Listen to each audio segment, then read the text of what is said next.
Alright, hello. Welcome back to the channel.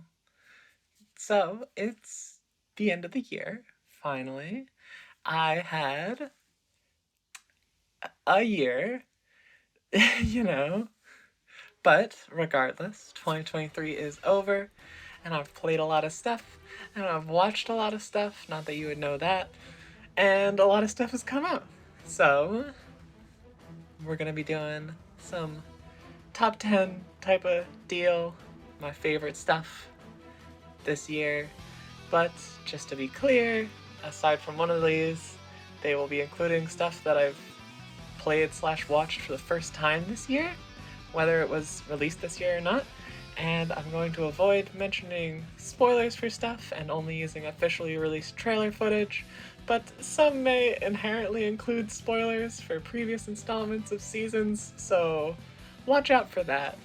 Because there is so much to cover, we're just gonna get right into it. So, this is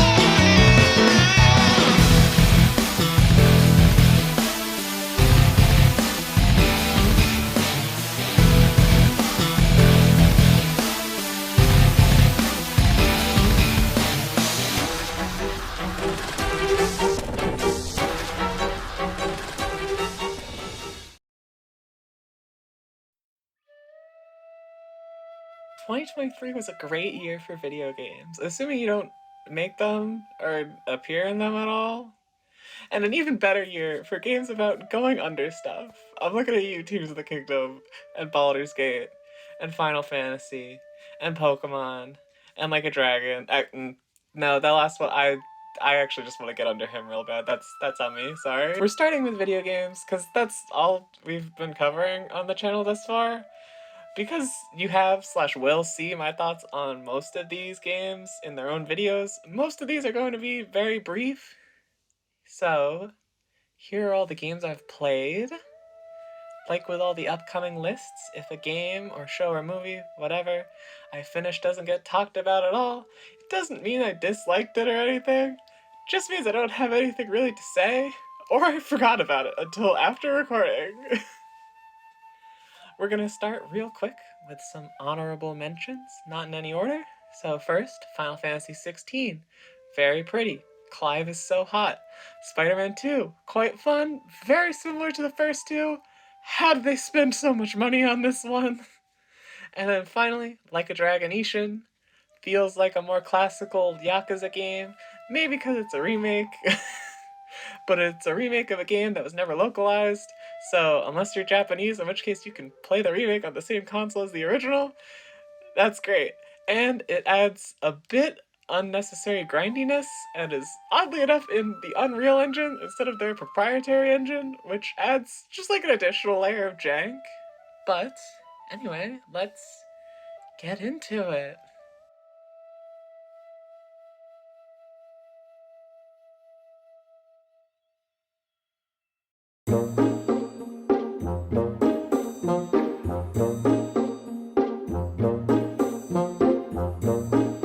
Pikmin 4 is a strategy game. Best strategy game of the year, baby! Where you play as yourself-ish and manage the little Pikmin plant fellas to collect treasure and fight enemies, and that, like, is pretty much it. Not very story-focused, very gameplay-focused. And I'm very torn on this game, as you'll see in the upcoming video on it. But essentially, I had fun playing it. I had a lot of fun. I'd like that to be super clear. It's very cute, and I had a lot of fun with it. But it feels like it's lacking in many areas when you start to think about it for too long. I think there were a number of aspects that were interesting, but not necessarily fleshed out enough. But then again, on the other hand, I waited a decade for this game to come out, so like, I don't know, maybe I'm biased. check out the full video when that's out.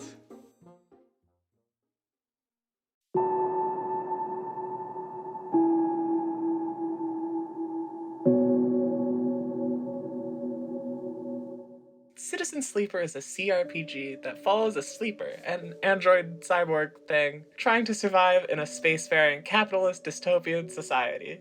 This game was a lot of fun. Even for someone who is not super into D&D or CRPGs, it managed to pull me in so well, and the mechanics allow for a shocking amount of variety, and I'm so excited for the upcoming sequel. Again, much like I said in the original video, I wish I had more to say on this game. It's just really good, but you can also check that video out for roughly 20 minutes of me talking about it, so there you go.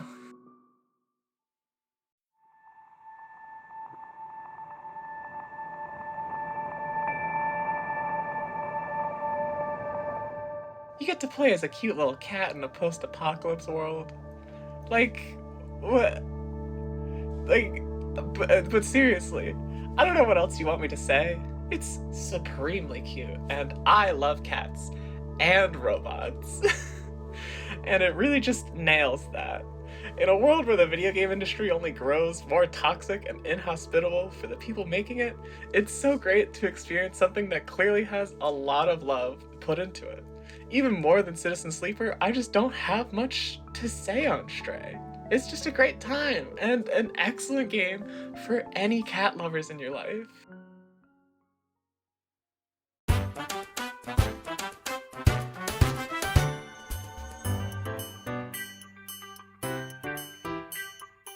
Super Mario Bros. Wonder is peak Mario, as a lot of people have said.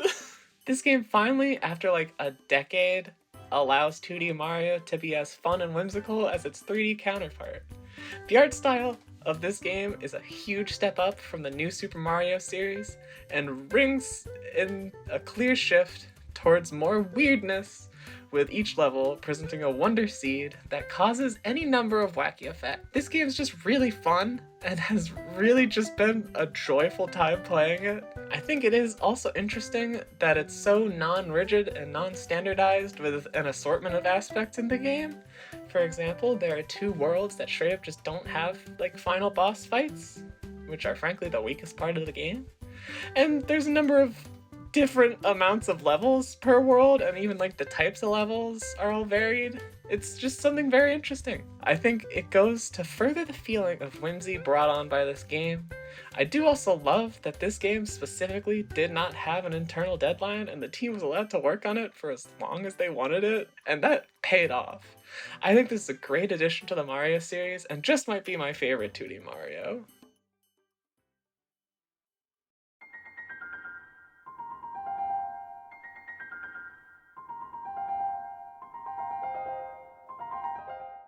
I've talked about this game enough. But Tears of the Kingdom is a direct sequel to 2017's Breath of the Wild, where Ganondorf returns and opens up these huge holes in the lands and these islands appear. I think that's his fault. I'm honestly not sure, actually. And you gotta go fix it. It's quite good. The introduction of the fusion and ultra hand mechanics introduces such a huge wealth of new fun and emergent gameplay.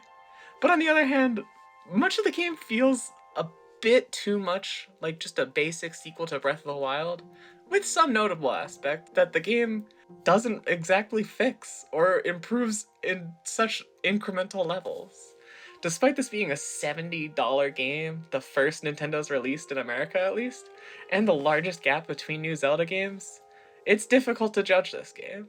And yet, I still managed to dump 105 hours into it, so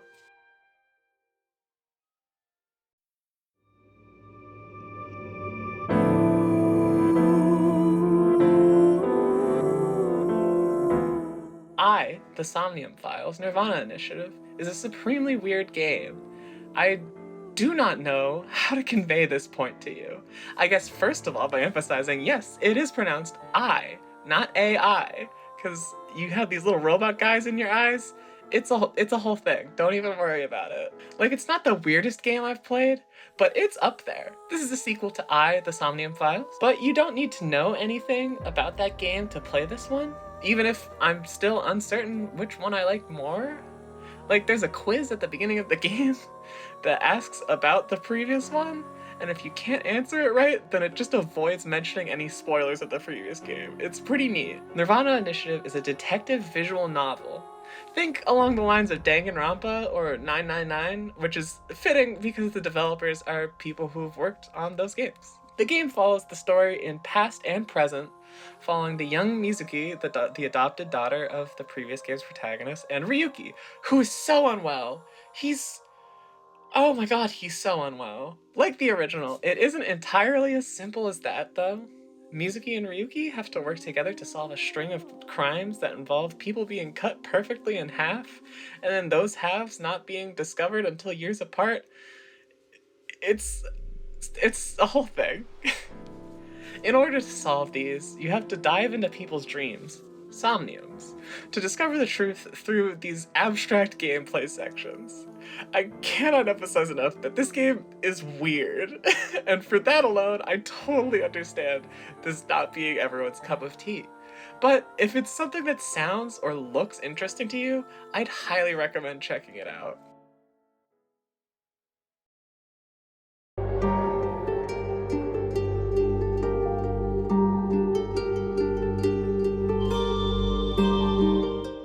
Okay, so you know how I said I don't really like CRPGs?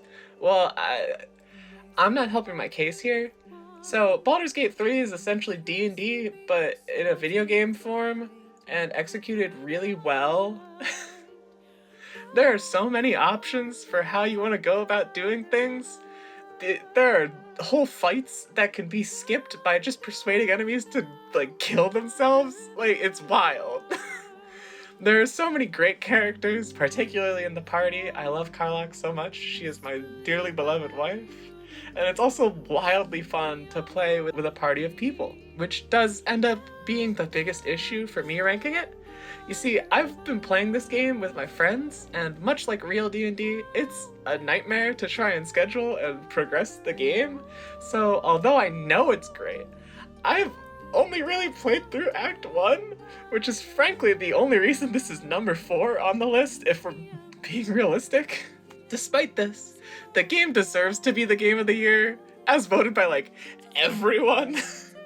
Just for how much time, work, and effort went into making this ridiculously quality game with such a ludicrous degree of bespoke content.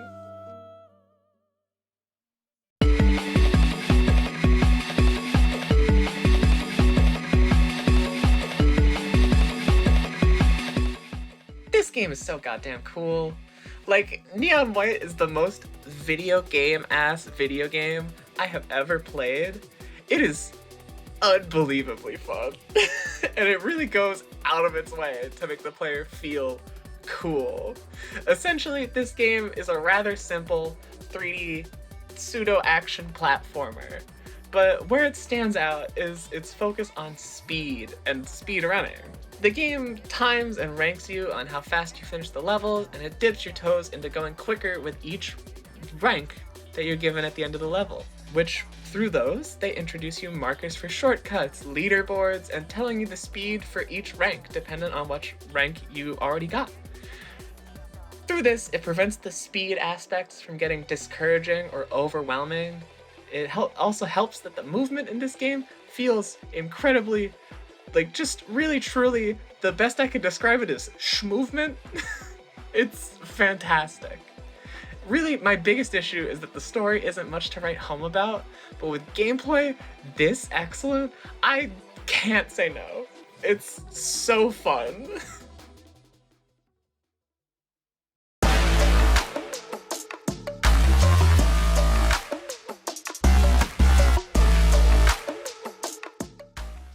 Alright, I literally just released a video on this one, so I'll keep it super brief. Like a Dragon Gaiden is yet another installment in the Yakuza / Like a Dragon action / beat 'em up series, where you play as Kiryu after the events of Yakuza 6, where he has to hide, and during the events of Yakuza Like a Dragon, aka Yakuza 7, he is a secret agent. I'm not gonna explain why. And he gets dragged back into the Yakuza world That's like all the setup you need to know. This like 50-something-year-old man is like a secret agent. This game is very fun, and gameplay-wise is arguably the best in the series aside from Lost Judgment, and the story and characters are surprisingly strong for how relatively to the rest of the series short this game is. Also, the soundtrack is fantastic, and I can't believe I forgot to mention that in the full video. So there's that, write that down. Admittedly, my love for this franchise is probably the biggest reason it is this high, but it's still really good. And also, shut up, this is my list.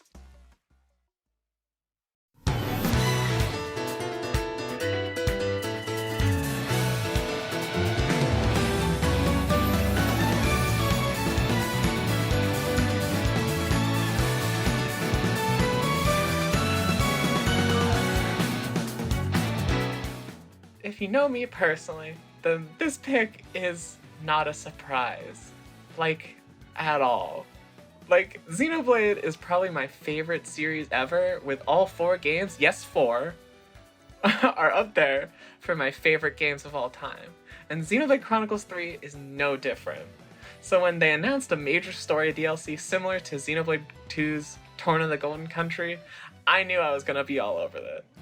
So Xenoblade 3 is an RPG that's not quite turn-based, but it isn't exactly an action RPG, so like, do with that what you will. But it was for sure my game of the year last year.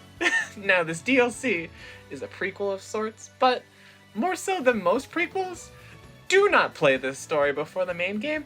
It will make no sense at all. I'm not going to talk any spoilers, but this story takes place in a world that seems to be a fusion of the previous 2 numbered games, and this DLC plays at that angle much more than the base game does.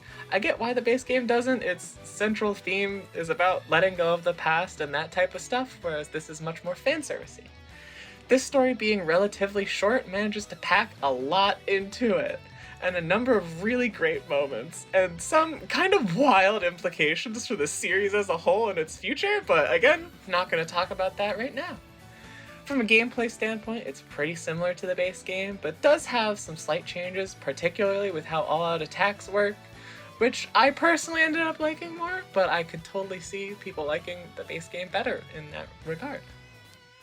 This DLC also places a significantly higher priority on exploration, where most of your party members' progression is locked behind it, which I think is interesting, and I think it works well given how relatively short this whole package is. I don't think it would work as well for like a 60-hour massive JRPG. Overall, I really liked this game. The gameplay further refined the already great gameplay of Xenoblade 3, and expanded on a number of characters, from all 3 actually, and that's all being added on top of an already phenomenal complete package of the main game, which is what makes this my number 1 game. I also just love Xenoblade a lot, if that wasn't clear. But if you don't count DLC, then we can just say Like a Dragon Gaiden is my game of the year. So that's it for video games.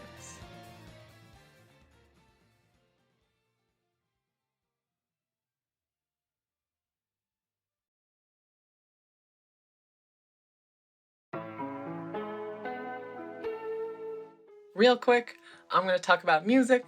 I like music a lot. I have a whole podcast set up, like a radio show with music breaks and all that, in tune on Spotify, always be plugging. And you may be wondering why this isn't there, and I didn't script this out before the last episode of the year, so that's on me, my bad. But for all the music I like, I am not the best at analyzing and critiquing, so this should go by rather quick.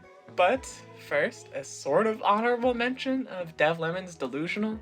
I love her music a lot, and Delusional is no exception, but it is an EP, and this list is meant to be top albums, so that is the only reason it's not on it. So, now we can cover my top 6 albums of the year. Listen, I like music a lot, but I don't listen to a ton of new whole albums in a year, so yeah.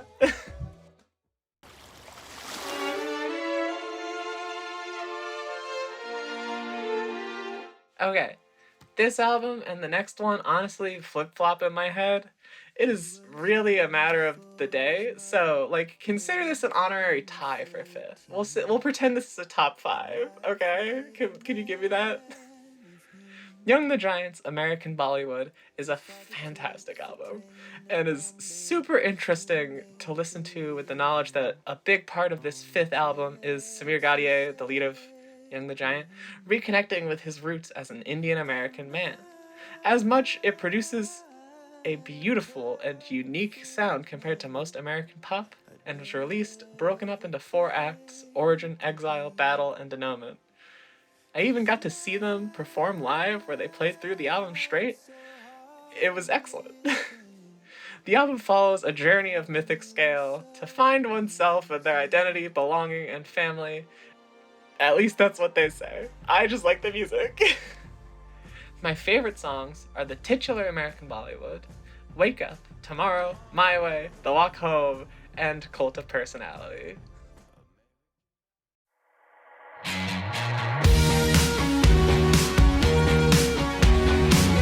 Mr. Wives' Nosebleeds is a great album and a great departure from the band's established sound of dreamy, soft, upbeat pop.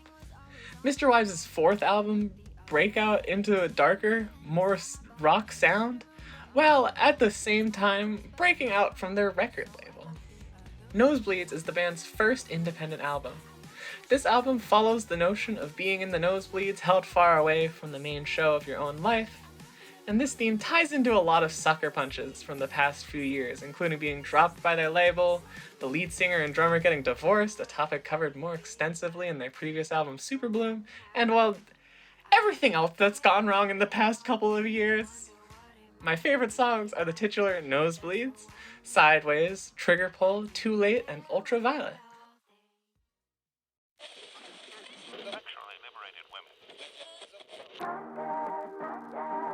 Released on the same day as Nosebleeds, actually, Tessa Violet's My God. This album was like the hot girl summer album, for me at least. A ton of fantastic pop bangers, while also including some slower, more somber pieces. Other than that, I unfortunately don't have an awful lot to say. I just love Tessa, and I love this album a lot. My favorite songs are Bad Bitch, My God, Play With Fire, both versions, Kitchen Song, Breakdown, and Yes Mom.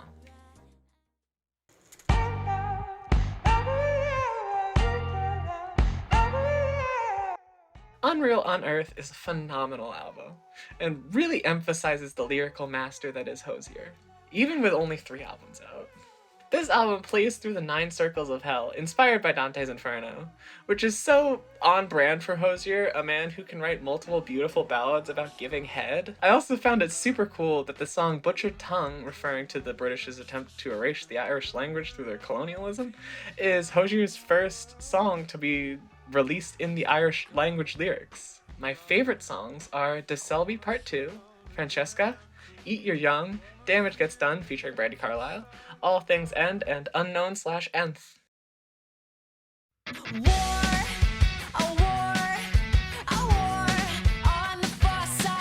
This Is Why is Paramore's 6th studio album and marks an end to their very tumultuous 2-decade run with their current studio.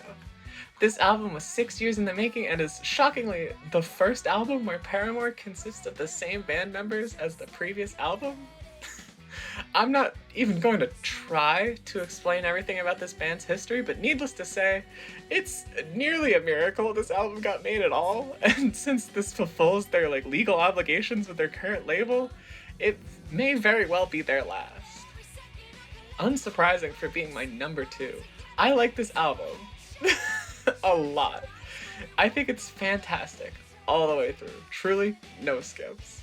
Paramore was my most listened to musician of 2023, and that was almost entirely from this album, as well as the remix album released later in the year, This Is Why. My favorite songs are, well, all of them, genuinely, all of them, no skips. But also from the remix album is the Sanity demo, You First by Remy Wolf, Liar by Romy, Crave by Claude, and Thick Skull by Julian Baker. 5, 6, 5, 6, 7, 8. Bye number one, my top album of the year, The Rise and Fall of the Midwest Princess by Chapel Roan, is phenomenal. It really is wild for this debut album to be this solid. Really an instant pop classic, at least in my eyes. Ironically, this album was partially inspired by Roan's struggle and failure to stay afloat as a musician in LA, as well as discovering oneself in a new place. Funny enough, there were a bunch of singles released beforehand, and I listened and liked a bunch of them before I realized not only were they all one person, but were all off of, at the time, an upcoming album. I think the whole album is fantastic, but unlike This Is Why, I do definitely have my favorites. So, one last time, my favorite songs are Femininomenon, Red Wine Supernova, Casual, Hot to Go, oh my god, what a banger! My Kink is Karma, Pink Pony Club, and Naked in Manhattan. But that is all I have to say on music. So, let's move on to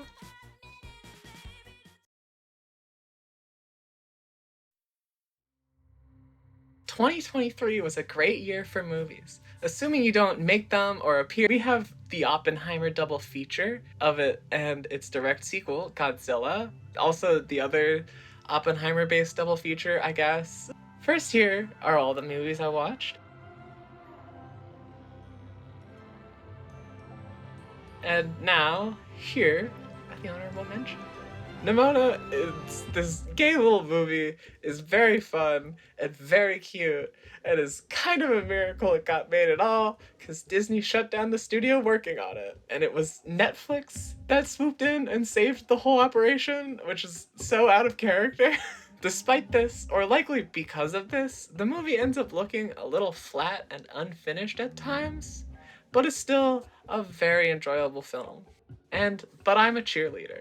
It's classic campy gay comedy. If you're queer, particularly a queer woman, I would highly recommend checking it out. But know that it's weird and it's campy and, how you say, of the time. But speaking of campy gay movies, could the ugly, untalented gays please report to the principal's office? Guess that's you guys. this movie's so fun. It follows PJ and Josie, two useless lesbians, for lack of a better description, who decide to form a fake fight club to hook up with other girls. What goes on from there is strange, to say the least, with a plot surrounding the football team being literally worshipped and PJ and Josie lying about going to juvie. The movie is very fun, but it does get very odd and campy, and I didn't entirely know that going into it. So it was very weird to see the star football player in a cage acting like an animal, or some characters setting off an actual car bomb, and that just kind of being a thing that happened. But once you understand that the movie is trying to be weird, it kind of all just slips into place. I think the performances were all solid, particularly from Isla Dabiri, Rachel Sennett, and Ruby Cruz, who are the main characters. I have seen some criticism that for being a lesbian comedy, the movie does a lot to dance around queer women's sexuality in a real sense, and I think that's fair, but I also don't think that is exactly what this movie was trying to be. I think it's for what it says on the tin, pathetic gay losers, in the most positive way possible. I am known by many names. Stabby Tabby. Okay, so this movie, I remember when it was announced and thinking, why the hell are they doing this? A sequel to a bad, nearly decade-old Shrek spinoff? Needless to say, I was confused when the first trailer released and the animation looked, fantastic? But I don't think much about it.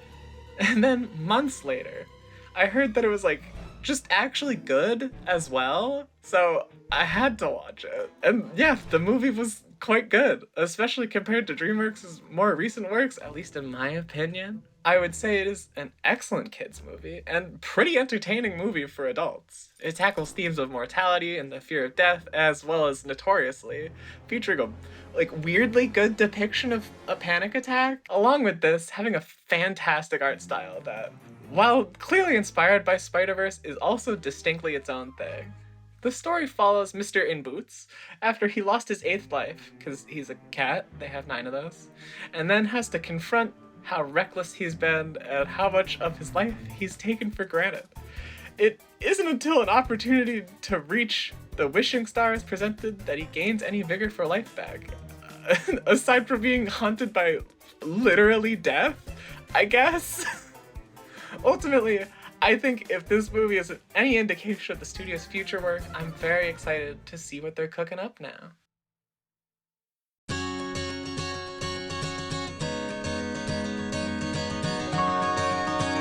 Alright, it's 2023. I don't know what there is to say about Kiki's Delivery Service that hasn't been said a million times. If, like me, you've managed to not watch it up to this point, just go watch it. Like, right now. Like, pause the video, go watch Kiki's Delivery Service, and then you can come back. Like, it's super cute, as with essentially every Studio Ghibli movie. It's filled with a cast of very endearing characters, and the little cat fella. What more do you want me to say? Like, oh, come on. Saying goodbyes? Saying hello. You think your wife can God. hear you? John Wick 4 is so dang cool.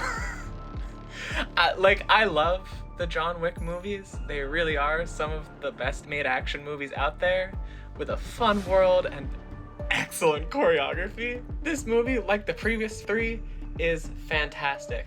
As a part of this world and the story of John Wick, which is something I love a lot, is that the entire series is very much based in consequences from the previous movie, and I just think that's like nice to see. Due to this being the 4th movie, there's so little I can say about the plot without spoiling the previous installment. To keep it as simple as possible, it follows John finally getting proper revenge on the High Table, which is like the leading cabal of this hidden world of assassins, essentially. I think this movie has a great ending to John's story, even if I don't think it's my personal favorite of the 4. I think that probably goes to 3. As always, Keanu Reeves is phenomenal in this role. Like, who's surprised by that? And I also thought that musician Rina Sawayama was quite good in this as well. Like, I think that was really neat.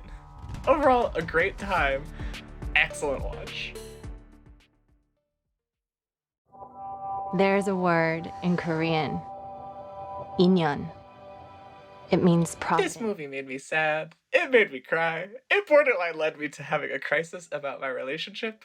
It's great. Past Lives follows 2 childhood friends, Na Young, aka Nora, played by Greta Lee, and Hae Sung, played by Teo Yoo, as the 2 grow up and grow apart from each other.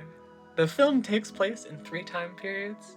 First, when they're living in Korea as kids, right before Na Young and her family moved to Canada, when the 2 first lose contact. Then, 12 years later, when Nora is in New York City and Hae Sung is moving to China shortly after finishing his military service. And then again, 12 years later, after that, when Nora is married, and after Hae Sung's relationship ends, he comes to visit her for the first time in 24 years. The movie's beautiful. It really makes you feel things, while also being rather simple in its presentation. The name Past Lives comes from a Korean concept introduced in the movie about how in our past lives we essentially build up karma to being in each other's lives. At the same time, the title is also referencing how points in our past can be so disparate and separated from where we are currently that they might as well be past lives. It's just so good. I've never felt so many emotions and started crying watching 2 characters wait for an Uber before. So that's new. That's fun. This is a national emergency.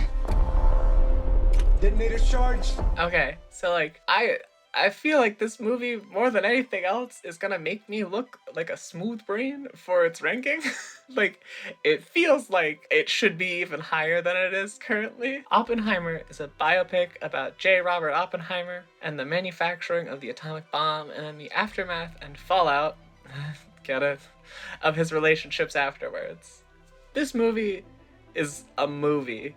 Pretend that that's like bolded. It is artfully crafted, and the performances are incredible. The big moment of the movie, the Trinity test, is excellent. One of the single most tense couple minutes of cinema I've seen.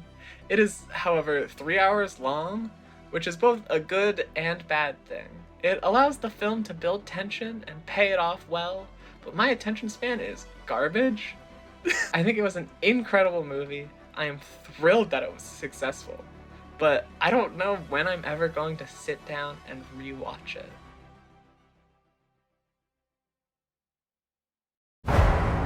Here's the thing. We're a team of thieves. And when you do this, Dungeons and Dragons: Honor Among Thieves is a magical fantasy heist movie. Like, what more do I need to say on that? Like, really, truly, the duality of man here, or I guess woman, whatever. It's incredibly fun. The action is very entertaining. The heisting is very entertaining. Their performances are delightful, especially Chris Pine, Regé-Jean Page, and Justice Smith. This movie is a very different sense from Baldur's Gate 3, but also really does also capture the feeling of a D&D campaign. But like, kind of a campaign that you pick up with your friends, and then none of you end up taking seriously, and the bard tries to romance everyone. That kind of campaign. It's just a really fun movie, and I'm personally shocked how high up it is on my own list. My name is Miles Morales. I'm Brooklyn's one and only Spider-Man. And Spider-Man Across the Spider-Verse is great. Like, the story is a natural progression from the previous, while also managing to focus more on Miles than Into the Spider-Verse did, at least how I felt. It follows Miles, uninvited, being introduced to this multiversal spider society built by Miguel O'Hara, Spider-Man 2099. I think the Spot is a great villain for the role he plays because he is a character who has been disregarded and written off by the comics themselves.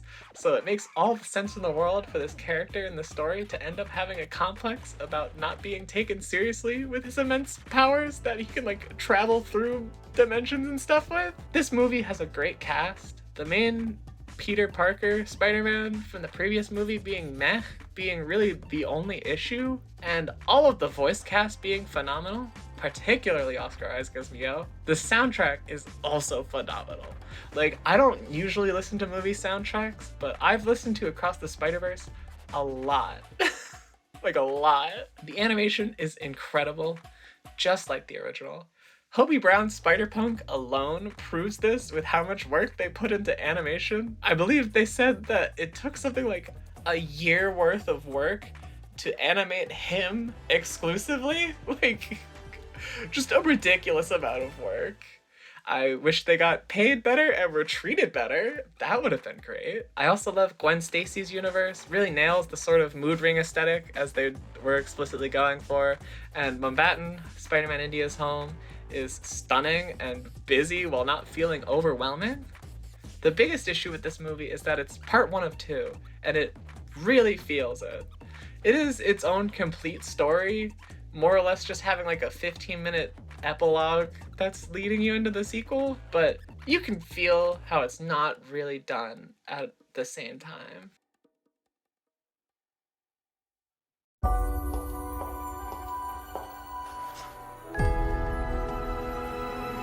I'm so happy that this movie is so good. Like, this is the movie equivalent of a girl's girl, which is great. It was such a fun, happy-go-lucky vibe for a movie centered around existentialism, the fear of death, misogyny, and what it means to be a woman. The movie follows the main Barbie, played by Margot Robbie, having an existential crisis and then going to meet her maker, literally. I think this movie has a lot to say, and I think Greta Gerwig was able to deliver on that, which, when has she ever not, am I right? I think the cast is great, especially Margot, Ryan Gosling, and America Ferrera, amongst others of the star-studded cast. Given how well this movie did, you probably saw it, and I'm glad. I can't wait for Warner Bros. And Mattel to get the wrong message from this, but this movie made me cry in the end, and also I love that Magic Ring Ken is here. That's so funny. Oh my god.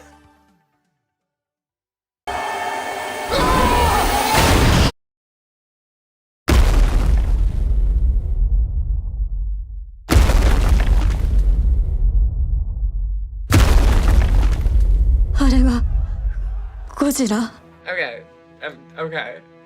I am cheating with this one, but it's my video, so shut up.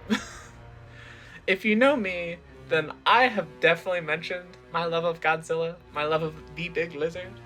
It has definitely been really annoying. But what you may not know is that this love has always been from afar. Up until this year, the only Godzilla movie I had actually seen was the first of the American Monsterverse movies, Godzilla 2014. But despite that, I also still so totally was enraptured by the big lizard until literally this year I watched like a real Godzilla movie. So I started with Shin Godzilla. I'd heard great things about it, and I knew it was sort of a reboot slash like its own universe, timeline, whatever, so there was no baggage to get into it, and it was meant as sort of a return to form for Goji being a force of nature. This movie kicks so much ass. It depicts Godzilla as this freak monster that is also like suffering throughout the movie, and all the while a heavy focus is put on the bureaucracy of how to handle a situation like this. Like there's a whole bit when Godzilla first shows up, there's like a bunch of different government agencies, and they're like, we don't know whose job it is to deal with this thing. It acts as a drama on one hand, and also political satire on the other, and it really is excellently done. And I think Godzilla slowly evolving throughout the movie not only emphasizes the radioactive element, but also makes it more threatening. It also has the atomic breath scene, which is absolutely wild.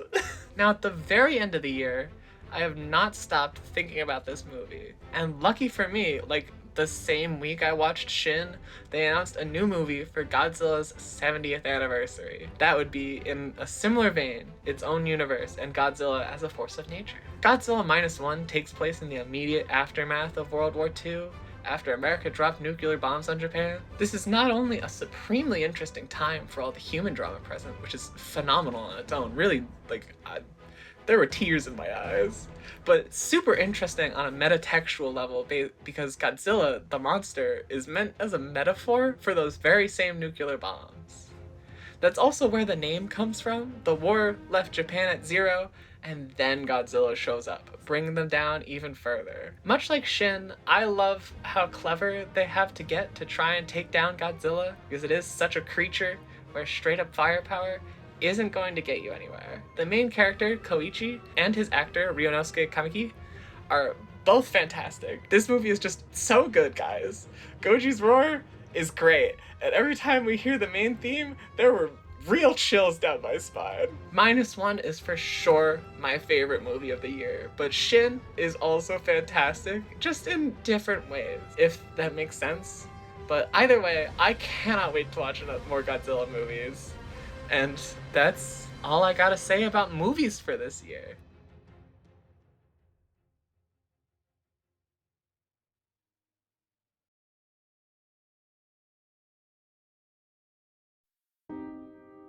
"2023 was a great year for..." Okay, hi guys.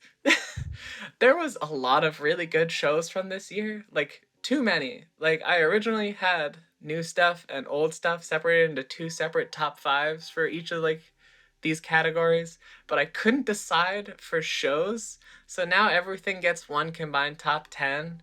Also, there's so many honorable mentions, like, Jesus Christ, I could have made this a top 20, honestly. Here are all the seasons of television I finished this year. Also, this list will be wonky because some shows are multiple seasons, or it's just the new season of a show I already was watching. But just know, if I don't specify a season, it means the whole show up to this point. Okay, let's just get right into those then. Call Me Can't Communicate Season 2. Cute premise with excellent animation and very eccentric cast of characters, which is the show's biggest positive and also negative. More of the previous season if you've seen it. Star Wars Vision Volume 2. Great stuff. I love Star Wars a lot, unfortunately, and I love animation a lot, kind of also unfortunately. So this was great for me. I think it had a more consistent quality compared to the first season, which I feel had some higher highs, but many more lower lows because it's an anthology though. I will specify my favorite episodes being Sith, Journey to the Dark Head, Spy Dancer, and Ao's Song. Good Omens Season 2 is a solid follow-up to the original. I think I liked this season more than the first, if not just because they put more focus on the old as the universe man yaoi, but also I find myself not remembering an awful lot of specifics, hence why it's only in the honorable mention. The Last of Us, on the whole, was a decent show. Pretty fun to watch, especially as someone who has played the game, but doesn't really isn't good at like the shooter gameplay. Pedro Pascal and Bella Ramsey are both excellent in this, but the big standout is the episode that barely has them in it, episode 3, Long Time. This episode is beautiful, and especially as a queer person, really hit me hard. Like, I was bawling. Like, literally, like, half of the episode, I was genuinely bawling on the couch. Like, I don't think I've ever cried so hard. At least not in a piece of media. And if there was a reasonable way to do so, this one episode would be included in the top 10. Trigun Stampede is a delightful show. It's super bright and vibrant and colorful. The characters are fun to watch, and there's a lot of great stuff going on. I haven't seen the original, and I haven't read the manga, so keep that in mind. Heartbreak High is a fun little Australian show that has very similar vibes to Sex Education, being overwhelmingly queer-centered on sexual wellness, set in high school, and they have funny accents. I really appreciated the autistic representation present in this show, but will say that sometimes things seem to work out just a bit too well. The Owl House Season 3. This is the most awkward one to place in the honorable mentions, just because I do have a lot of thoughts on it, but its heavily truncated 3-episode run makes it difficult for me to justify it. This is also my biggest issue with this series finale, is that so much is clearly rushed or unable to be satisfactorily wrapped up by no fault of the team actually working on it, and all the fault of the mouse. But without further ado, we will now move on to the final top 10. Okay, hello everyone. So, funny story, I recorded all of this and was well underway with editing production, and then in like the last 2 weeks of the year, 2 shows came out and I watched them that were so good that I couldn't not include them. So this is going to actually be a top 12 in spite of everything I was just saying with the honorable mentions.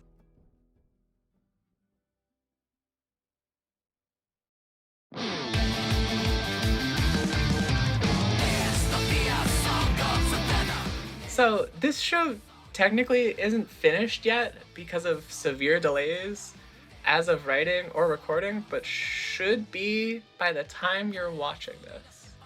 This anime is made by Bug Films, a studio which includes multiple ex-Studio OLM workers, the studio that makes Pokemon and Komi. The gorgeously animated show, filled with vibrant colors and stellar animation, follows Akira Tendo, an office worker who is worked to the bones and abused by his work conditions at ZLM. Wait a second. As the zombie apocalypse occurs. When the apocalypse happens, he is thrilled because it means he simply gets a day off finally and can just watch TV and drink some beers. Soon, he realizes he's free forever from work and goes on to try and make and complete his bucket list before he too becomes a zombie. Along the way, recruiting an old friend he hasn't spoken to in a while, a prepper who wasn't even able to enjoy her life before the zombies, and a German weeaboo in samurai armor. This show is very charming and is incredibly lighthearted, leaning far more into comedy than horror, while also knowing when to be serious. As much as I do enjoy it and think the animation is stunning, it is also a little unnecessarily horny at various points, which I don't think exactly ruins it, but makes it a bit harder to just recommend to people. It's got a zombie shark though. Story. So, how long have you been dead?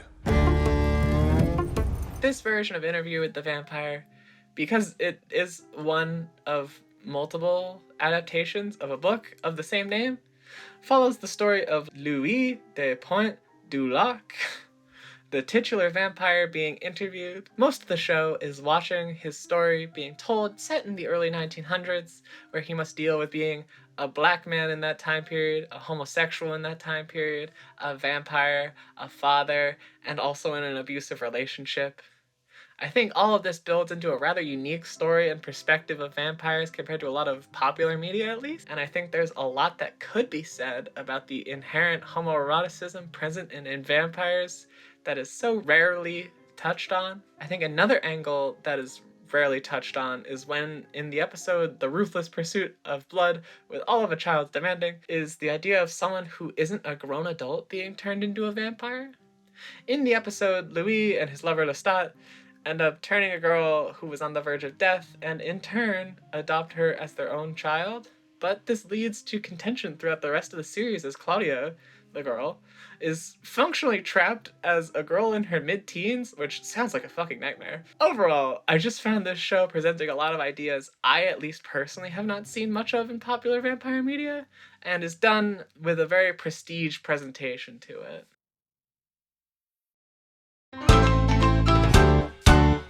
Welcome to the place.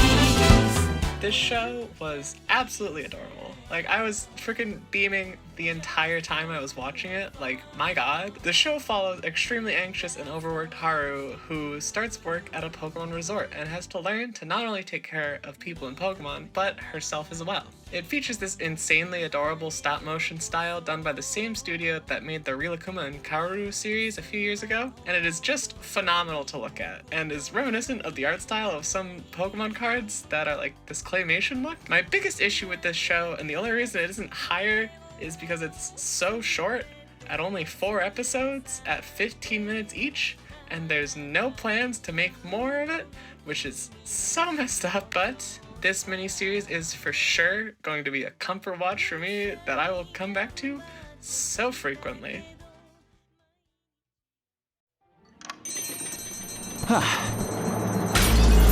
I can do this. I'm gonna hide my powers and This show is super cute. Like, I don't have too much to say about it. It's just very cute and very pleasant to watch. It's animated by Studio Mir, who have done most of Legend of Korra. They did Kipo and the Age of Wonder Beasts, and they even did the Darkhead episode of Star Wars Visions that I mentioned. So they know what they're doing animation-wise. Very competent. I love the dynamic of Clark, Lewis, and Jimmy.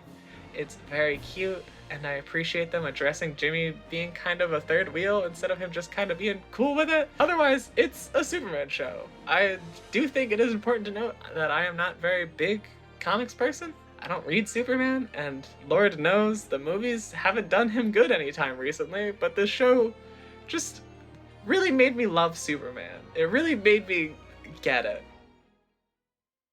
It's about sacrifice. Welcome to Godolphin University. Okay, so Gen V is a spin-off show of The Boys, which is a show that I like, but I'm also a little mixed just on how hard it feels it is trying to be edgy at times. But Gen V on its own is great. It is pretty much just modern, more realistic X-Men, and it's really engaging. I started watching it with my boyfriend, and it was just like looking for something to watch and casually like, oh, want to watch a little bit of this? And then suddenly we had watched all 5 episodes that were out at that time. Like, it's just very entertaining and shockingly queer. Like, just sort of like every character is at least like a little bi, which accurate to modern college campuses. The standout character, at least for me, is Jordan Lee, a quote, bi-gender Asian with pronoun fuckery. Jordan's great. Not only are they a gender queer that can shapeshift, kinda, but simultaneously they're also explicitly trans femme, which I think is super neat. Also, London Thor, who plays the female version, is so hot. Oh my god. Overall, I liked the show a lot, and I think the overlap with The Boys was neat, but I worry about the future and it becoming a bit too much like Star Wars and its many shows that kind of cross into each other when they really don't have to. I'm looking at you, Boba Fett, but for now, I think it works well and even could be watched on its own standalone thing, I think.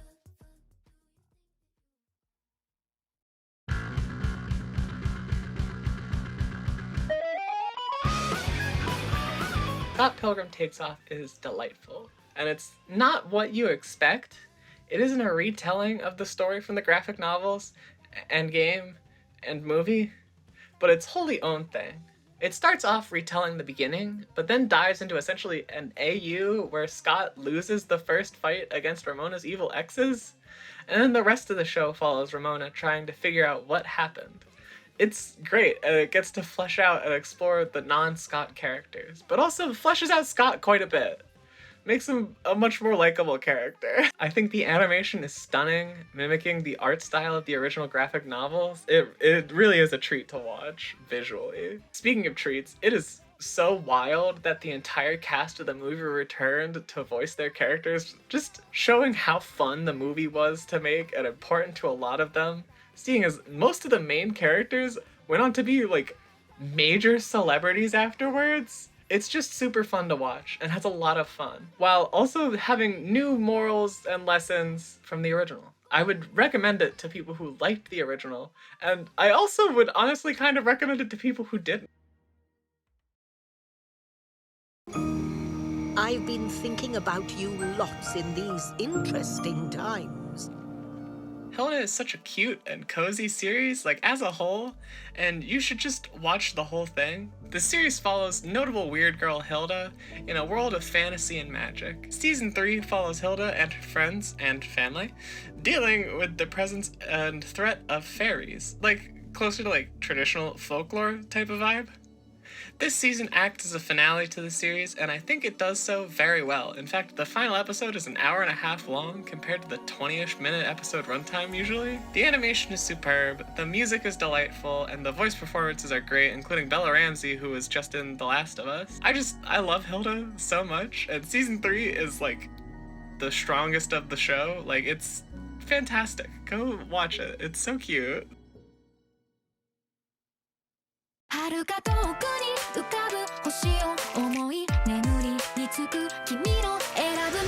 Gundam sits in a very similar place to Godzilla for me, of being very much admired, but from afar.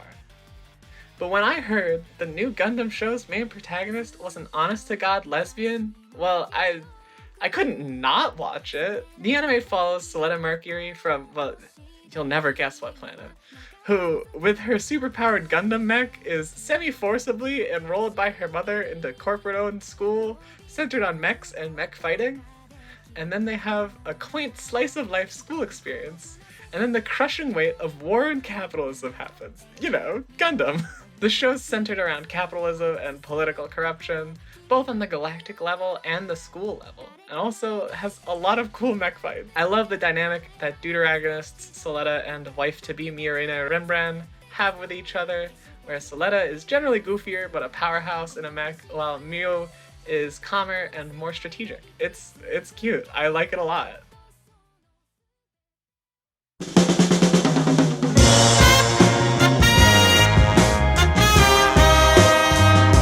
Okay, so I don't know how to talk about this quote-unquote comedy. This show as a whole follows Bill Hader's ex-military turned assassin, Barry Berkman, as he tries to move on and live his life becoming an actor. For reasons I won't explain, season 4 begins with Barry in prison, and I think this was an excellent decision because it allows all of the other characters to take a lot more charge. Most notably, the characters of Barry's now ex-girlfriend Sally, acting teacher Jean Cousineau, and crime boss NoHo Hank, who is surprisingly little to do with Barry, but has his own excellent story in season 4. Running a crime syndicate with his boyfriend, it's a whole thing. Hank is great. As much as I love what all these characters get up to while Barry is in prison, my favorite episode by far, like by a huge margin, is It Takes a Psycho, directly in the middle of the season, where Barry has broken out of prison. This episode doesn't feature Barry up until like the very last minute, like literally the last minute, but his presence is felt the most out of any of the episodes, really.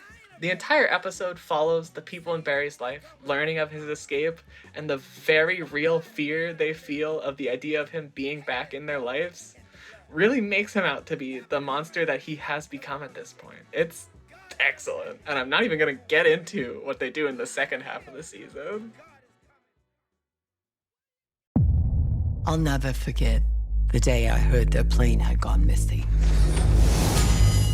As a queer psychological horror mystery, Yellow Jackets is so up my alley. The show follows a girls' soccer team traveling to a national tournament when their plane crashes deep in the wilderness. The story then bounces between the girls' fight for survival in 1996 and the few who survived trying their best to live normal lives in present-day 2021. While out in the woods, some weird paranormal or occult shit happens and activities occur which haunt the woman in present day, as they must keep it a secret. I will admit, especially in the first season, I found myself not caring an awful lot about the present day events and kept wanting it to jump back to the past. But that issue was definitely relieved more as the show went on, even if I still liked the past sections more.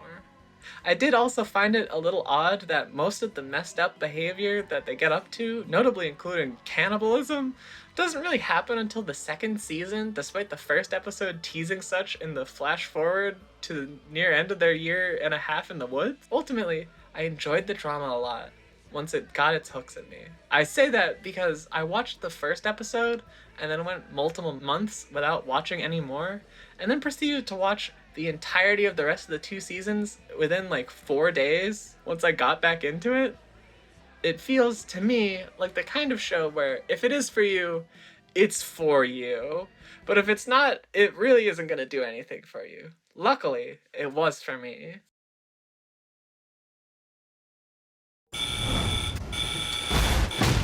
£25? No, I ordered 200. The Bear is such a wild show to me because, frankly, it is just so well made. This show has such phenomenal acting and writing and directing. Oh my god, the direction. The show follows Carmi Berzatto as he takes over the Italian sandwich shop that his brother, after he killed himself, and dealing with and clashing with the staff as he tries to make the restaurant The Beef world class, because he is a world class chef. There's unironically too much good stuff for me to say about the show. The acting is phenomenal, particularly Jeremy Allen White, who plays Carmi, and actually Ayo Edebiri again. The direction is kind of nutty. There's an entire episode that is all one take, or at least excellently edited to look as such. And the writing is incredible. It makes you so tense. The Christmas episode from season 2 is some of the most tense television I have ever watched. I could feel myself holding my breath until commercial breaks. All of these characters have so many issues and trauma, but their clashing all feels very natural, and every character in the kitchen, and a few out of it, have their own very distinctive arcs. This show was so good that as soon as I watched it, I was certain it was gonna be my show of the year. But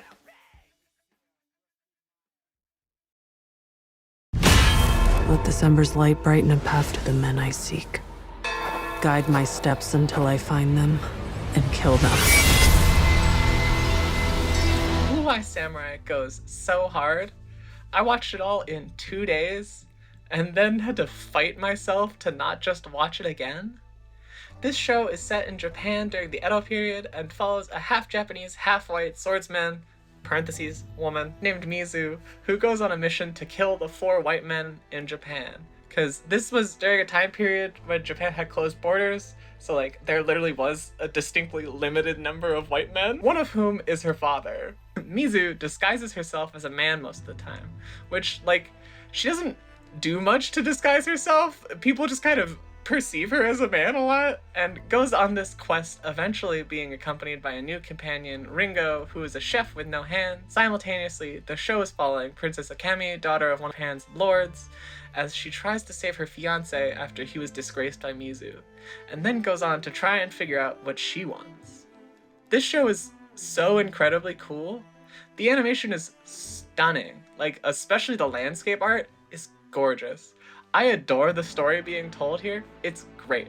I love Mizu a lot.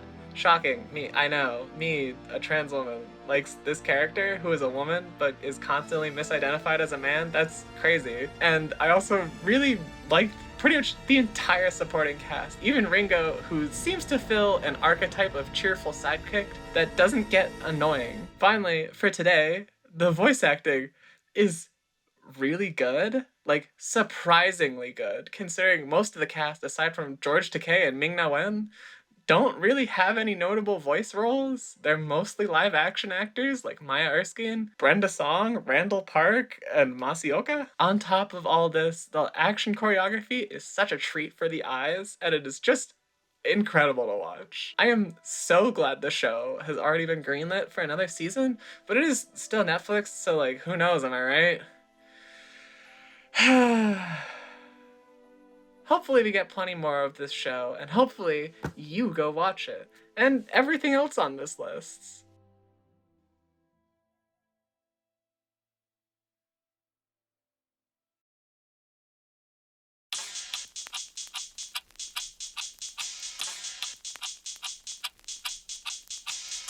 And that is my 2023 in a wrap. I hope you enjoyed it, and I hope you stick around for next year's. In 2024, I plan on branching out and doing more scripted videos that aren't my Flora's Garden / reaction review video things, even considering covering non-video game stuff, since as you can see, I have a lot to say about those as well. But I have done enough talking, so I hope you have / had a happy New Year's, and I hope your 2024 is happy, healthy, and prosperous. And I will see you next time. Bye!